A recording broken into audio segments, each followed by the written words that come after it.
జీ5 ఉండగా మీ favourite TV shows ని మీరు అస్సలు మిస్ అవ్వలేరు. Complete free.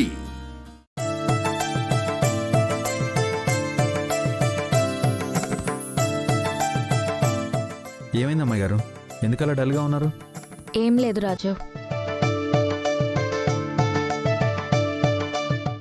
మమ్మీ, మనం ఏం ప్లాన్ చేసినా రాజుగాడు అడ్డుపడుతూనే ఉన్నాడు. ఇప్పుడు కూడా అడ్డుపడతాడేమో అనిపిస్తుంది. నువ్వేం భయపడకు, ఆ రాజుగాడి అడ్డు నేను తొలగిస్తాను.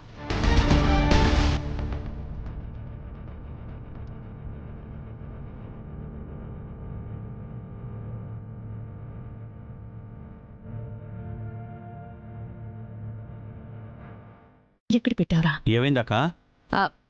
ఏం లేదు తమ్ముడు, టైం అయిపోతుందనే కంగారులో మంగళసూత్రాలు ఇంట్లోనే మర్చిపోయి వచ్చాను.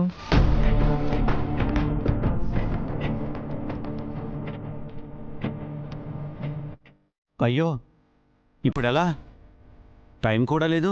అయ్యా, ఇంకో 20 నిమిషాల్లో దివ్యమైన ముహూర్తం ఉంది. ఈలోపు మిగిలిన పూజా కార్యక్రమాలు పూర్తి చేద్దాం. ఆలోపు మంగళసూత్రాలు తెప్పిస్తే సరిపోతుంది. నేను వెళ్ళి తీసుకొస్తానండి. నువ్వెందుకు తమ్ముడు, రాజు ఉన్నాడు కదా. రాజు పెద్ద, నువ్వు వెళ్ళి త్వరగా తీసుకురా. అలాగే పెద్ద.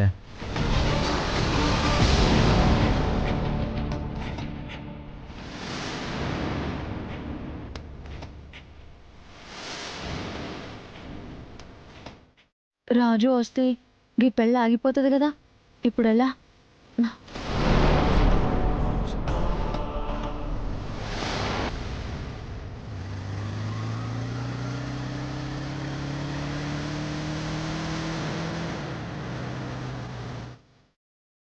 ఏంటి మమ్మీ? చూడు దీపక్, ఇలాంటి సిచ్యువేషన్ మనకి మళ్ళీ మళ్ళీ రాదు. ఇదే కరెక్ట్ టైం. నువ్వు భయపడ్డానికి ఇక్కడ రాజుగాడు కూడా లేడు.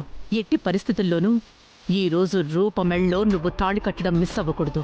అలాగే మమ్మీ, ఎట్టి పరిస్థితుల్లో మిస్ అవ్వదు.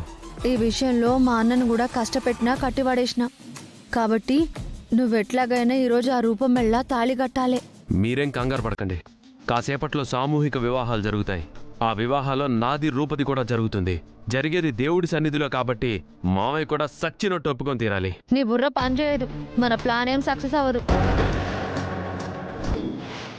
లేకపోతే ఏంది దీపక్, సామూహిక వివాహం వేరు, నీ పెళ్లి వేరు. గా సామూహిక వివాహం జరగాలంటే గా రాజు రావాలి. గా రాజును బయటికి పంపించింది నీ కోసం కదా. నీకు ముహూర్తంతో సంబంధం లేదు. పద, గా రాజు వచ్చేలోపు మీ పెళ్ళైపోవాలి. పారి.